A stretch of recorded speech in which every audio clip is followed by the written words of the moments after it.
Welcome back to state-sponsored conspiracy podcast, the only officially government-sponsored podcast in the United States. I don't know about China. They probably have their own sort of thing. We don't worry about them. Today, we are discussing Hollywood conspiracies. That's the big reveal that I wouldn't say last time. It's Hollywood conspiracies. This is a star-studded episode. I know that's what the listeners want. A lot of hot goss. Oh, yeah. This is basically the People magazine episode. Except not really. We're getting into some weirder stuff than that. We're starting off the hottest celeb of them all, Stanley Kubrick. Can you guess where I'm going with this? Eyes Wide Shut. Yes. The conspiracy theory. First of all, young Stanley Kubrick was attractive. I hope you were not saying that sarcastically. Oh, I've never seen Stanley Kubrick's face. I've never even bothered to look at it. Okay, well, young Stanley Kubrick was attractive in a certain way. And the biggest Kubrick conspiracy that is of interest to me, obviously he faked the moon landing. I'm kind of moving on from that. The real interesting one to me is that Kubrick was murdered.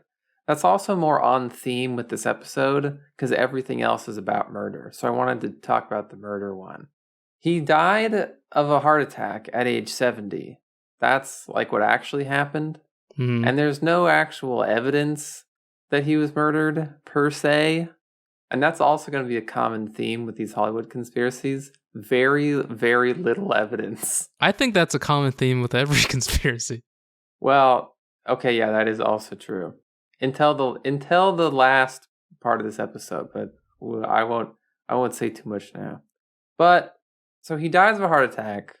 He's 70, kind of a classic heart attack age. Now here's where it gets supposedly suspicious for people. He died 6 days after the first screening of Eyes Wide Shut. That's almost 1 week.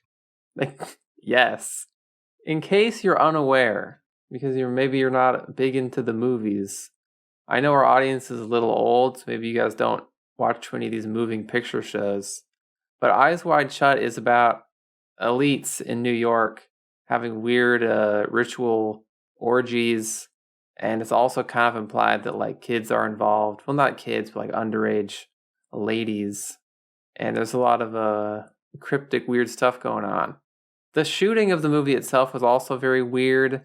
Because it's set in New York, but they did it all in England because Kubrick like refused to leave the country at the time because he hated flying, and it's the longest continuous film shoot in like ever. It was 400 days long, which is very weird.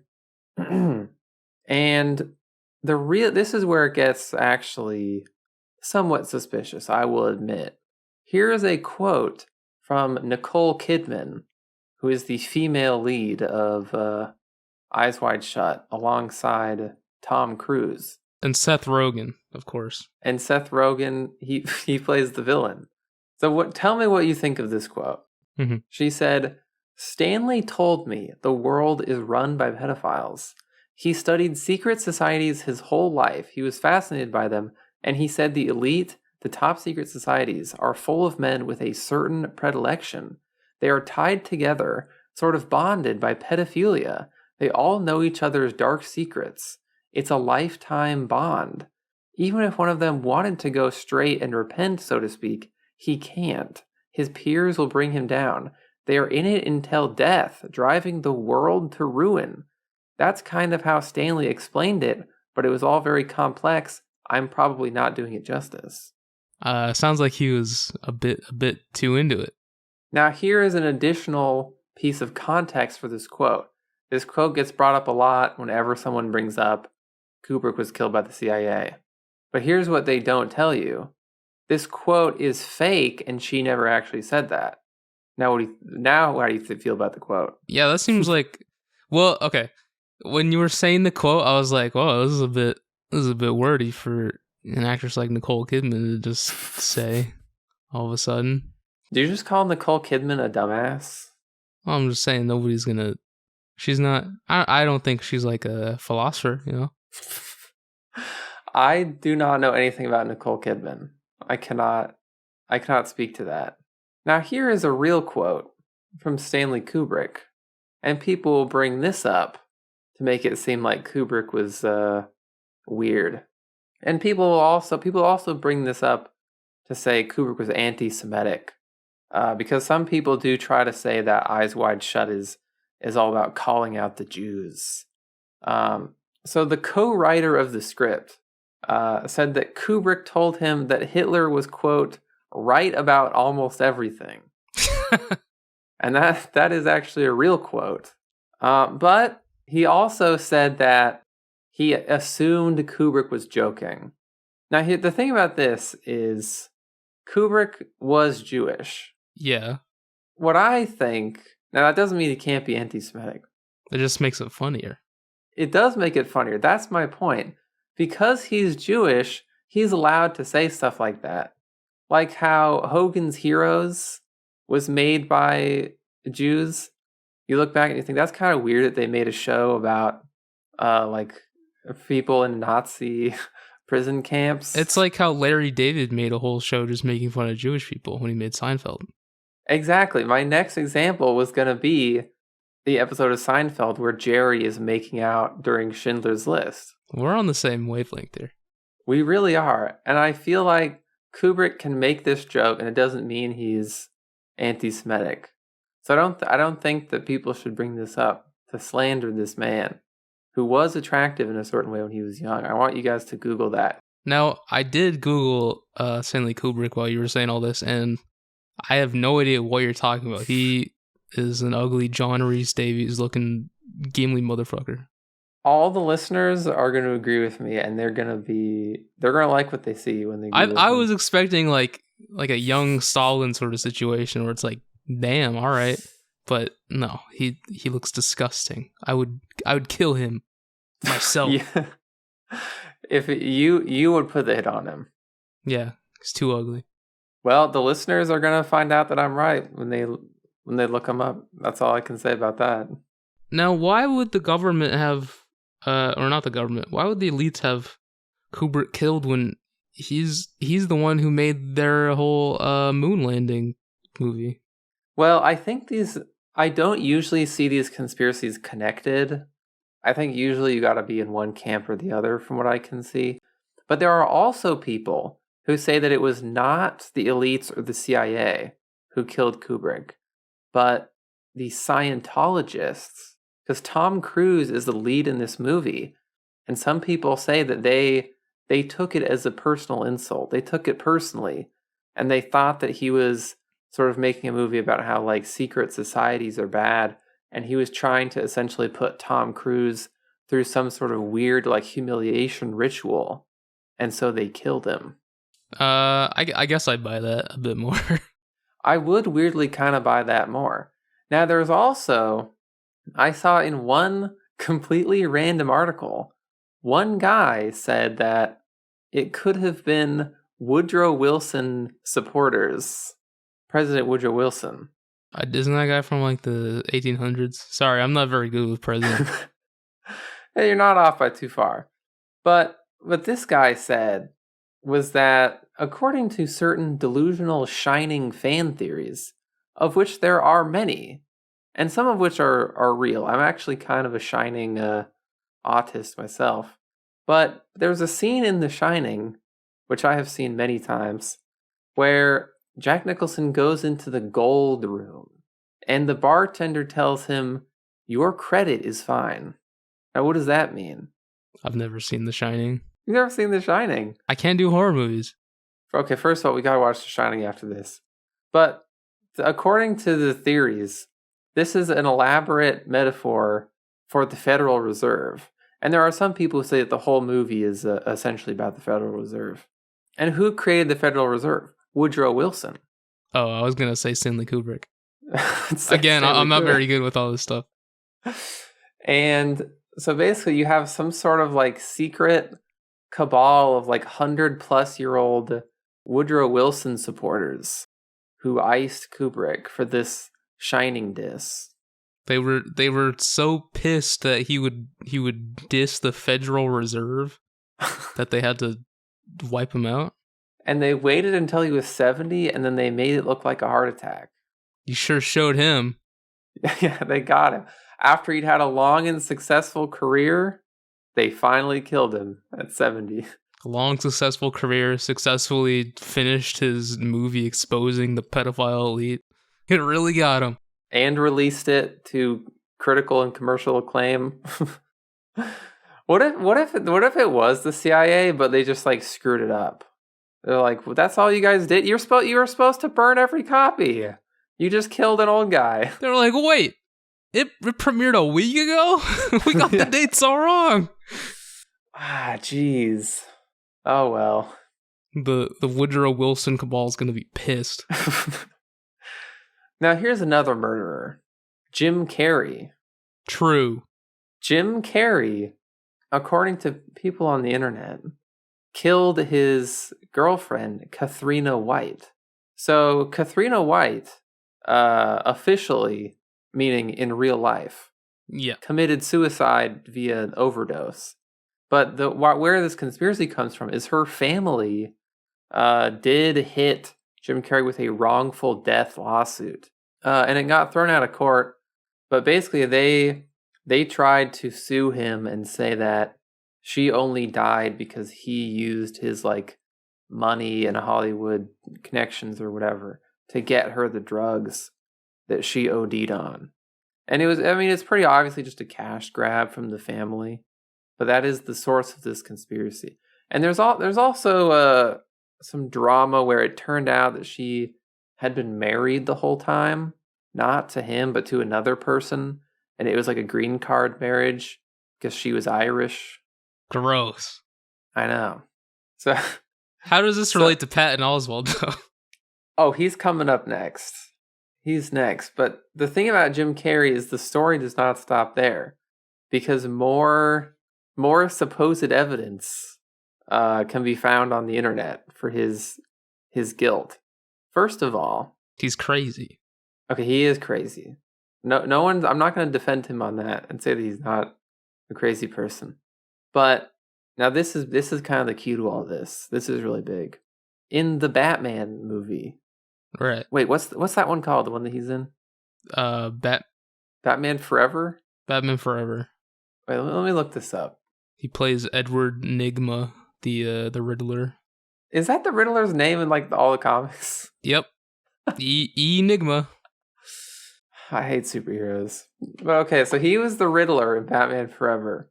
And in that movie, the Riddler kills his boss and makes it look like a suicide. Yeah. And that's the movie. Then real life, do you see what's going on here? Wait, hold on. What came first? His girlfriend dying or Batman? Batman. Okay, so he got the idea to kill his girlfriend and make it look like a suicide. Wait, it wasn't a suicide, it was an OD. Wait, was it a OD suicide? It was an OD suicide. Okay. So we got that idea from Batman. Yeah, he acted as the Riddler, and then he said, I'm going to become the Riddler in real life. Damn, I was really hoping it was going to be related to the mask or something. And he's going to be like, somebody stop me. Well, I can only assume that if you believe he killed her, he did say that. While wearing a zoot suit. But then it goes on. The internet evidence does not stop there. Jim Carrey was also in a movie, a drama, a serious dramatic thriller called The Number 23. And the reason he was in this movie, first of all, is because in real life, Jim Carrey is obsessed with the number 23. Did you know about this? Go on. There's like a whole thing about the number 23. It's not just him. It's supposedly like a magical number or whatever. Why? I mean, the real reason is because of pattern recognition. But I mean, I don't know why people have just fixated on the number 23. That seems like the worst one to fixate on. I mean, you could fixate on like the number 1 or 5 or 10. Like those seem really easy to fixate on, you know? It's like, those are like base numbers. That would be too easy because you really would see that everywhere.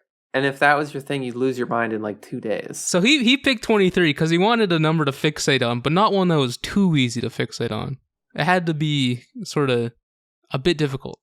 And in this movie, which has 7% on Rotten Tomatoes, which means I will be watching it at some point. And 7 times 3 is 21. Oh, and then right. add 2 to that, 23. It's all coming together. In the movie, his character witnesses 4 different suicides. 4 times 5, 25 minus 2, 23. Yeah. Now from here, we enter into a sort of connected conspiracy, which is basically that Jim Carrey not only killed his girlfriend, but he also killed like 5-6 other people. And, you know, there's all sorts of math equations you can do to link that to 23. He also killed Charles Rocket, who plays the villain in Dumb and Dumber. Now, here's the evidence for this, which could probably convict him in a court of law. Charles Rocket, in real life, committed suicide, just like his girlfriend and just like the people in Batman Forever and the number 23. In real life, he slit his throat, which is a hardcore suicide. That's pretty badass. It's kind of insane. It's very, it's a little bit samurai-esque, but he was just like a comedian. And then in Dumb and Dumber, now first on a side note, I have not seen all of Dumb and Dumber, but I have seen this scene because I went to get my oil changed and some other stuff on my car. And I sat down in the waiting room and I brought the Brothers Karamazov with me because I knew it was going to take like an hour. And that's what I've been reading lately. You're so pretentious. This is where I failed at being pretentious. Because Dumb and Dumber was on TV and I decided that was better. And so I watched like the first half of the movie instead of reading anything. And I saw this scene.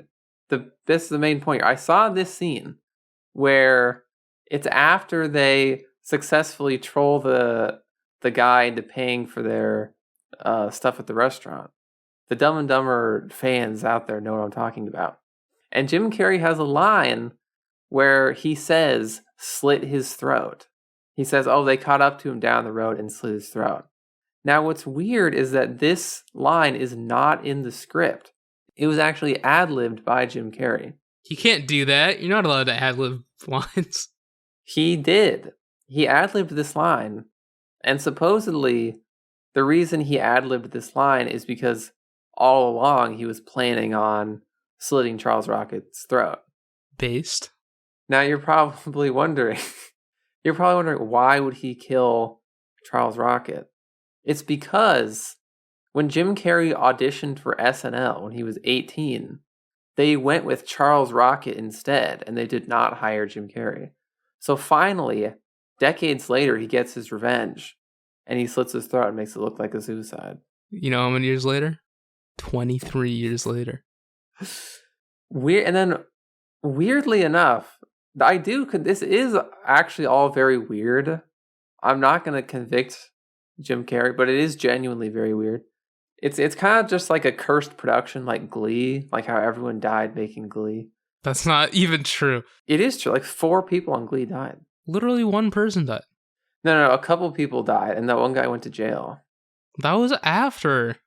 Naya Rivera died like 2 years ago. The other guy died like, he went to jail, and then the only like the one guy, Finn, he died during the show. Wait, hold on. Finn died? The one cheerleader died? And the guy who got busted for CP killed himself. That's at least 3. Yeah, but 2 of those were far after, like way after the show ended. So, Jonathan Brandis was really in Dumb and Dumber. And he also killed himself. He hung himself. I mean, the person who came up with this theory on Twitter said that Jim Carrey killed him, of course, adding to the body count. But Jonathan Brandis hung himself on 11/12/2003. That's basically 2 23s, because 11 plus 12 is 23, and take out the zeros in 2003, that's 23. The math checks out on that one. Yeah, and then the rest of this theory, I'm not going to go into the whole thing because it would take forever, and it stops it stops making as much sense, which is really saying something because it doesn't actually make sense to begin with. But this guy also thinks that Jim Carrey killed Chris Benoit, the wrestler, his whole family, and also Chris Cornell. So, Chris Cornell's dead? yeah. You didn't know that? No, that's unfortunate, because I don't know who that is. Oh, yeah, he's dead. I was feigning sadness. But he couldn't have killed Chris Benoit. Chris Benoit had that, like, Bowflex. He was so strong. If anybody killed Chris Benoit, it was Neil deGrasse Tyson, because he raped Chris Benoit's wife in college. Wait, really? Yeah. Well, actually, what's funny is that they specifically address this in the theory, and the guy says that, like, Jim Carrey was able to kill jacked Chris Benoit because he was, like, too brain damaged at the time.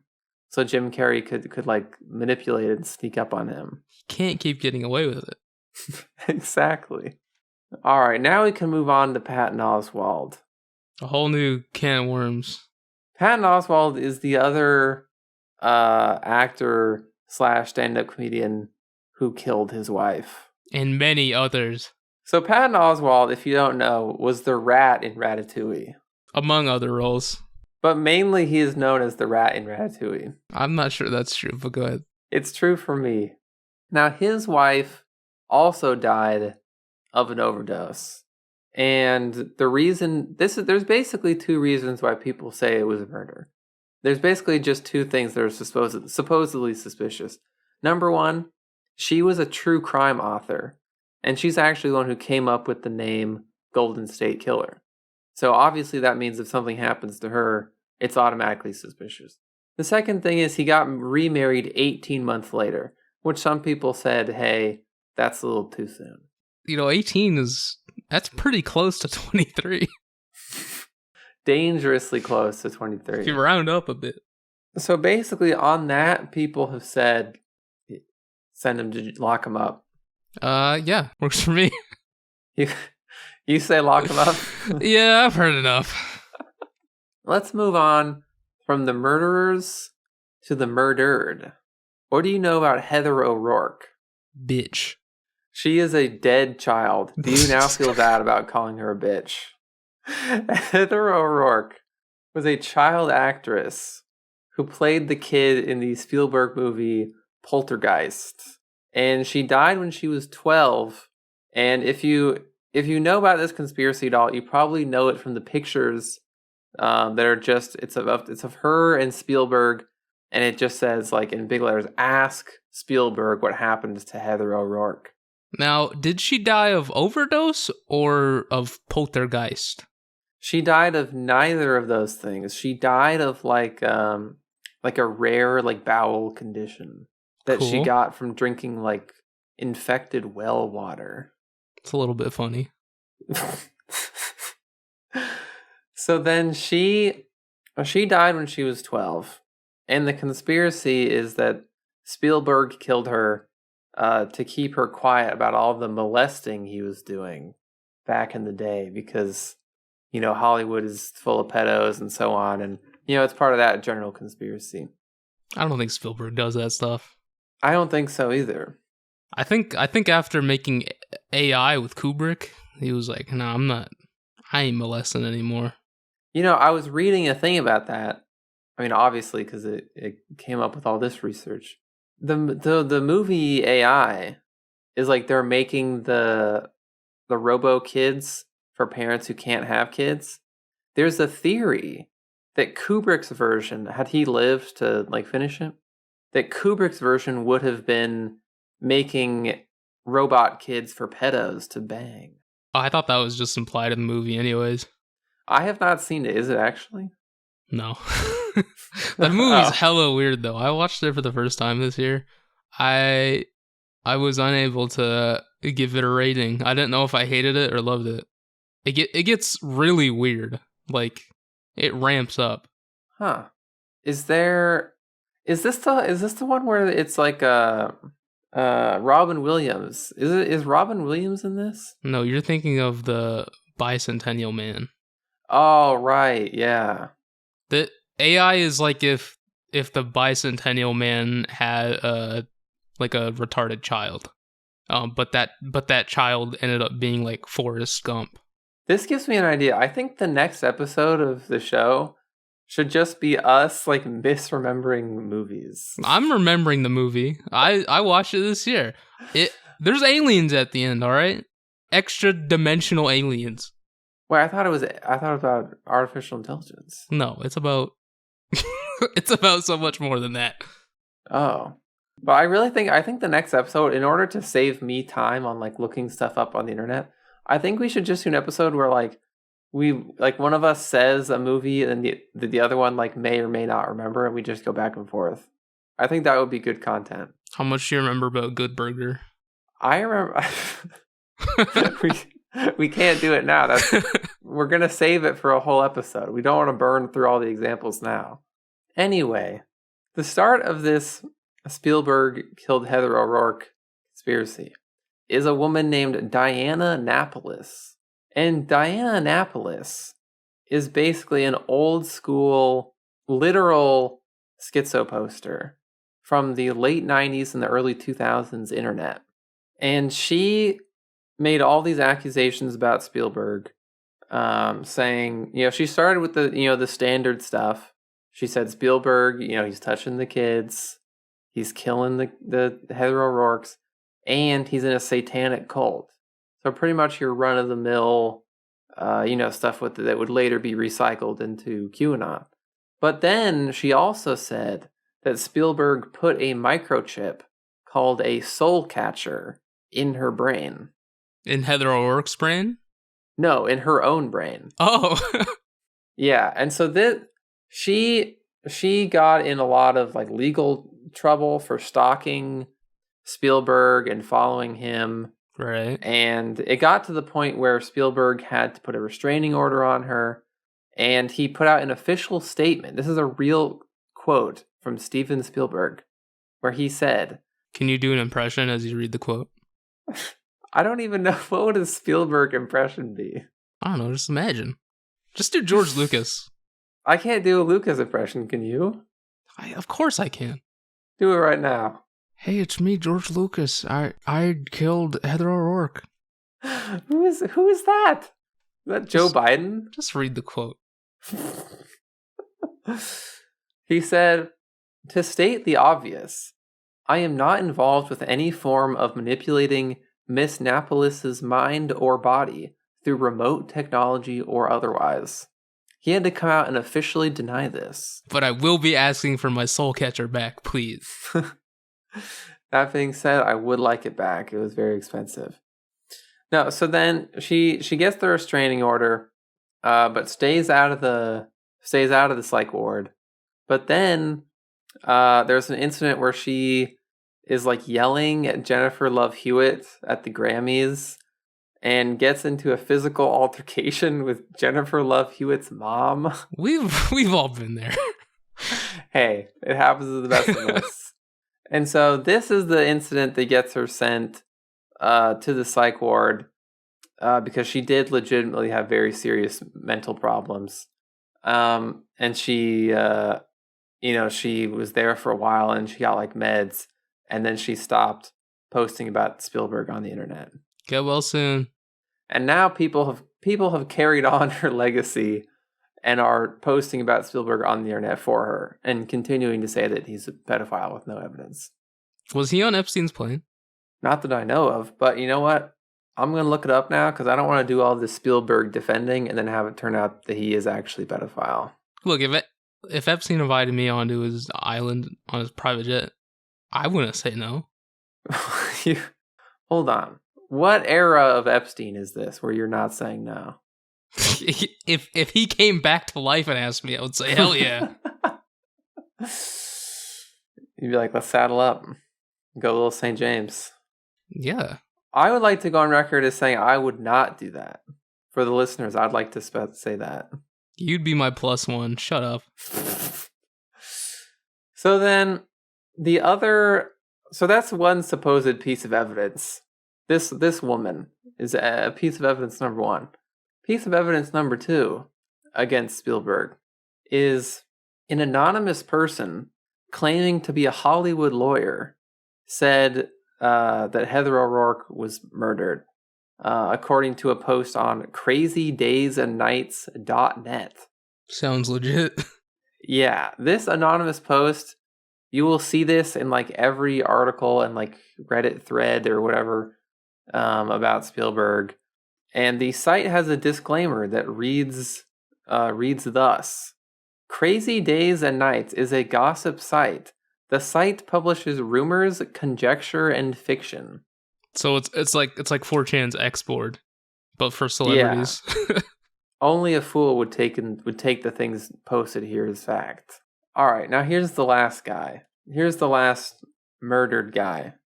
Gary DeVore. Bitch. You might not have heard first of all, how dare you? You might not have heard of Gary DeVore. He was a screenwriter.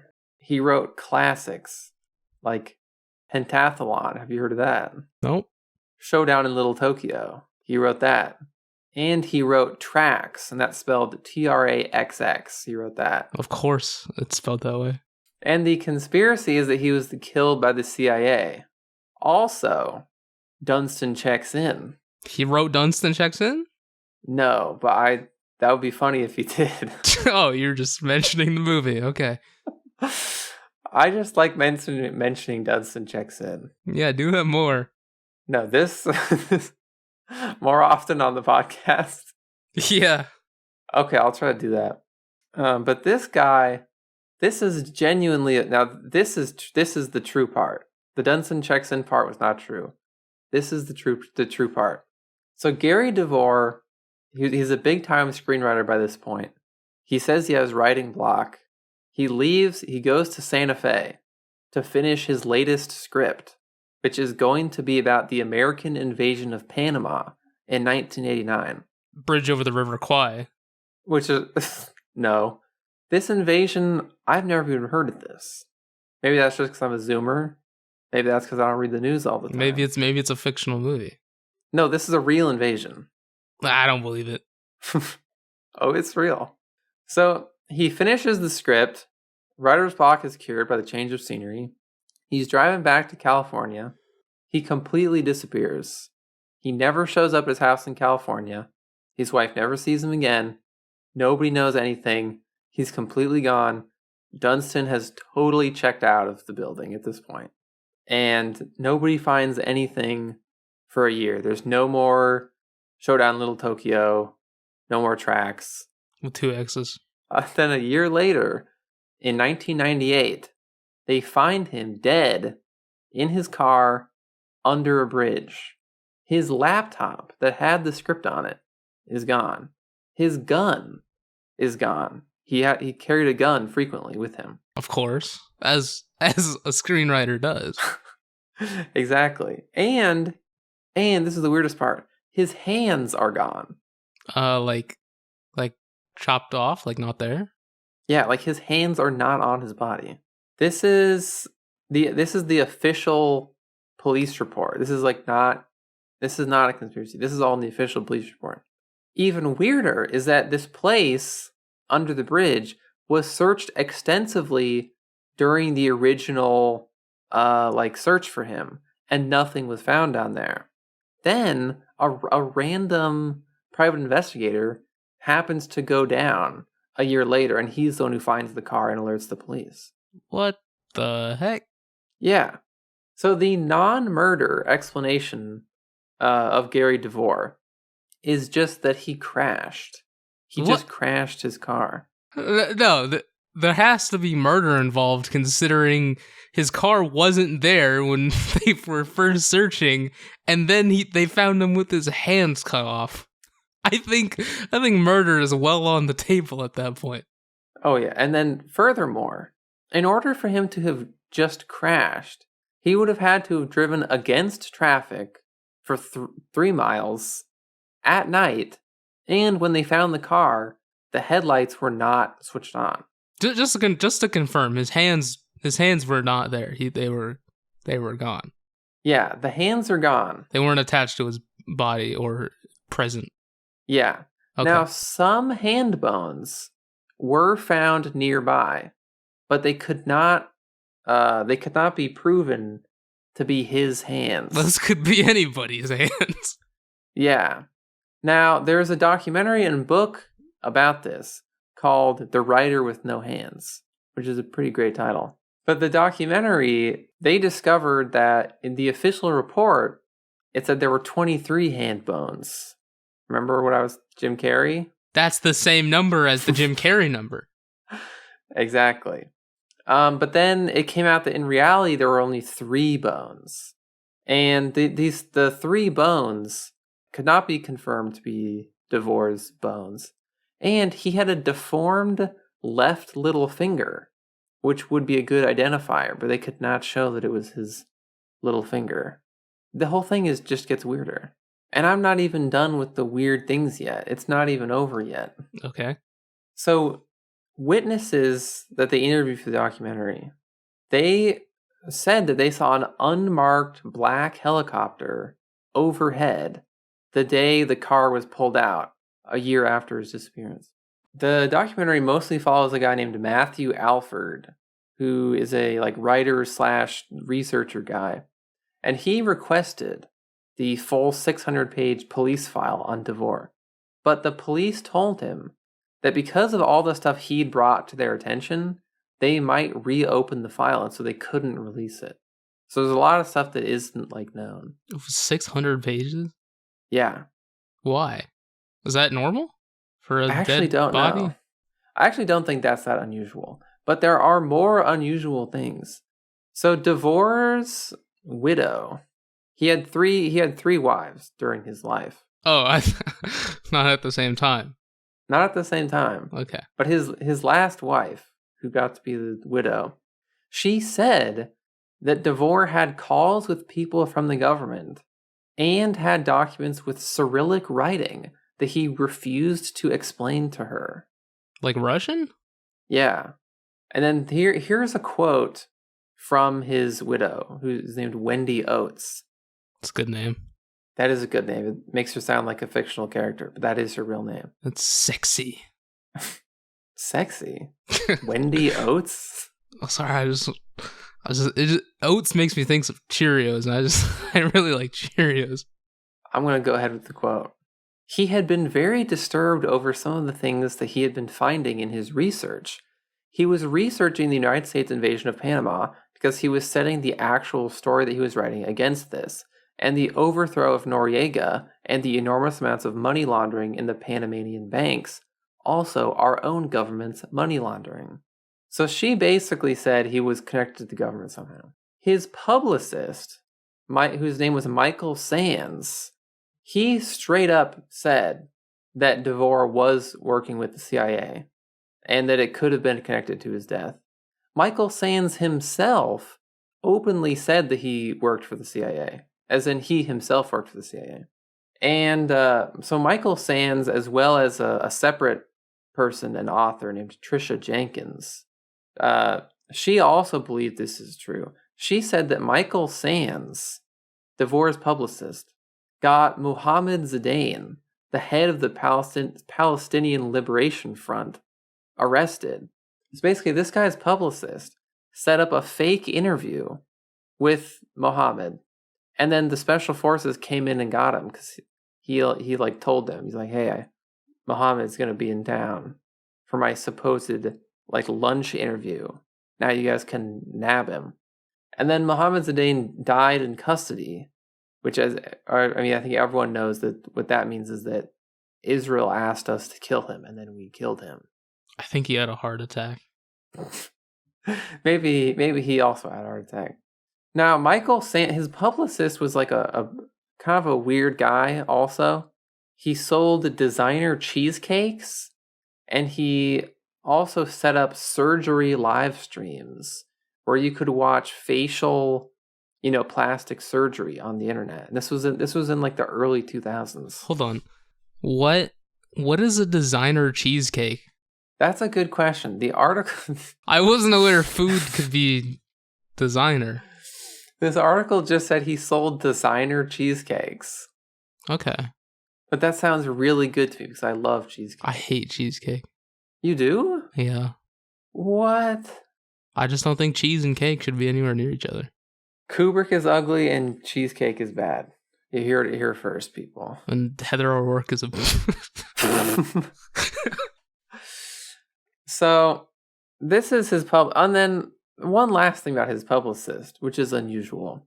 He died. He also had like a sudden death. He choked on a sample at a grocery store and died. I'm serious. That's what happened to Michael Sands. A sample of what? Cheesecake. He just popped one in his mouth and then he died on the floor of the grocery store. Actually, no. I remember it said like he went to the hospital, then he was in like a medically induced coma, and then he died. But he like he just dropped in the grocery store. Man, that's such a embarrassing way to die. Going into a coma from choking on like a food sample at like at like a Costco. It's so weird that like you can't even include him in the conspiracy and say that the CIA killed him too. Yeah, I mean, the CIA should kill more people that way, because they'd just be like, are you kidding me? Yeah, if they could kill people like that, that's how they should kill everyone. On his way to the hospital, he somehow lost his hands, too. Kind of weird. They were just misplaced. I don't know. Maybe he choked on those. So the question then, why would the CIA kill Gary DeVore? What was this script about? If they were working with him, why would they kill him? Well, maybe he turned on them and was going to expose some stuff with this movie. The official story for why we invaded Panama. Now, obviously, when you have the official story for why we invaded a Central South American country, you can pretty much just go ahead and assume that it's false. That's barely even a conspiracy theory type thinking at this point.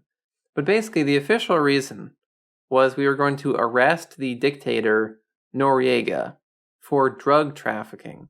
Now, what's kind of funny about this is that Noriega was a major CIA informant and partner. That's not even a conspiracy. That's just a well-documented thing.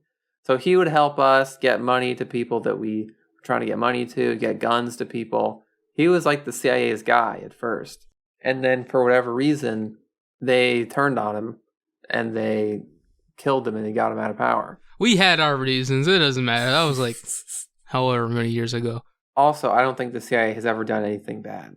I think professionally, we can both say that. I love the CIA. But according to a wacky conspiracy that DeVore was supposedly going to get into in his script, the real reason we had to oust Noriega was because he was running a sort of honeypot operation for the United States government, where they would blackmail politicians and other like high-ranking military people. So he had this huge stash of blackmail that they would use to extort and manipulate people. And he went rogue or whatever, and so they had to shut that down and get all their blackmail back. This is what the guy from the documentary, The Writer with No Hands, Matthew Alford, this is what he says Gary DeVore's script was going to be about. And it's not clear what exactly Matthew Alford really knows, documentary man. He also wrote a book, like I said earlier, and he has refused to like name certain people. He left out certain names. Now he could be legitimately fearing for their safety. That's one possibility. And he was once asked in an interview, point blank, if he thought he'd ever spoken to someone who knew the real truth, and he would not answer. Coward? He's a coward. Kind of a coward, yes. He won't name names? Let's name names. Let's name some names right now. Jackie Chan. Bruce Willis. Jean-Claude Van Damme. Steven Seagal. Good Burger. Kenan Thompson. Kel Mitchell. Wait, who are you naming? What did they do? Dan Schneider. I don't know. I'm just naming names. Dan Schneider, you're right. Dan Schneider is innocent. True. But you, on a side note, you have actually argued genuinely for Dan Schneider's innocence. Yeah, there's no proof. There's just no proof he did anything wrong. He's just a weird guy. Feet are funny to kids. How much is Dan Schneider paying you to say this? He's not paying me anything. You frequently bring up Good Burger, and now you're defending Dan I Schneider. love Good Burger. I have the novelization. You've seen it in my room. I have seen it. Yeah. But with Gary DeVore, we have an extremely suspicious death with missing items and a guy who turns up a year later for unknown reasons. You have multiple people saying that he worked for the government, and you have a script that was probably about the CIA. I think these are all red herrings. The script probably meant literally nothing to anybody. His publicist is probably just some weird guy. I don't know why a scriptwriter needs a publicist to begin with. He probably just got killed by like a cartel or a gang or something. He's missing his hands. The script was probably like the sequel to Dunstan Checks In. It was probably like a comedy. He probably went and hid somewhere for a year and then crashed like an idiot. And then his hands flew out the window, and then they were picked up by birds and carried away. Exactly, because here's the thing. Here's what people don't know. I work closely with people in the CIA. They would never do something like this. They would not harm the hair on a fly's head. That's the expression, and I'm saying it correctly. They would never do something like this. I was at the CIA offices once, and there was like a spider that like crawled out from behind like a desk. And they did the thing where they scooped it up with like a paper, and then they like set him down outside. They wouldn't even kill it. Like that's how they gave him a haircut, a suit, a job to let him off into the world. It's great. Yeah, this is so like it's what I've presented here makes it seem like we're finally talking about a conspiracy that's actually true, but it's actually as wacky and crazy as saying that Jim Carrey killed everyone and like killed the orangutan from Dunstan Checks In. I feel like these were relatively low level Hollywood conspiracy theories. Well, I've got a lot more ammo on this, and we could do a second Hollywood episode. What? Give us a teaser, a trailer, if you will. Do I want to drop some spoilers? Just drop, yeah, like a clip. Here's some stuff that might be coming up. Lights, camera, action. Marker. Dunstan Checks In. The real story. How many Dunstans were there really? William Shatner killing his wife. Have you heard about that? If he did, I think I can give him a pass.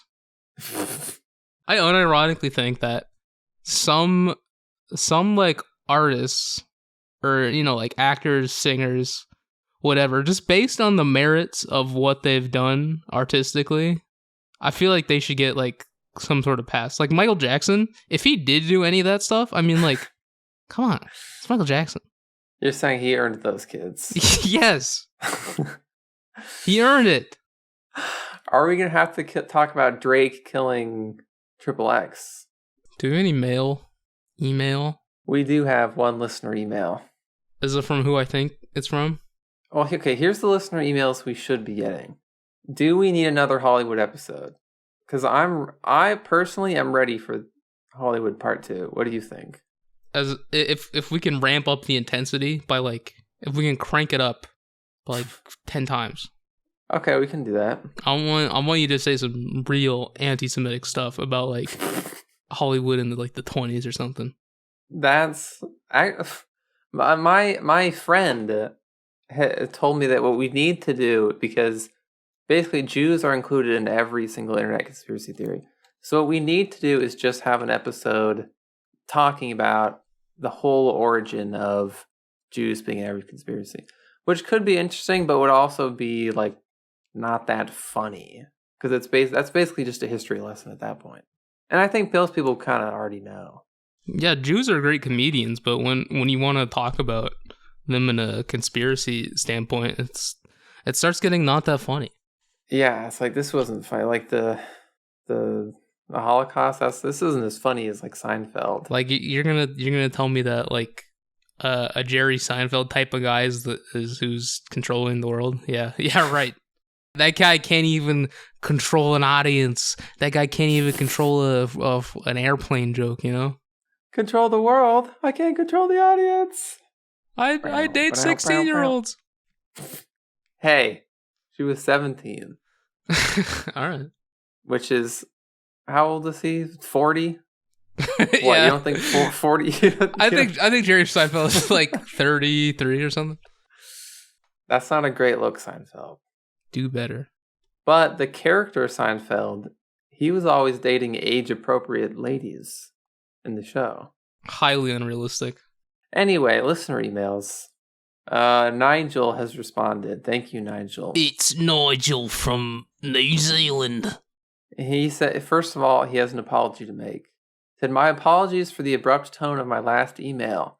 The penis problem was not mentioned, and in hindsight, my statement that I don't care is untrue and unkind.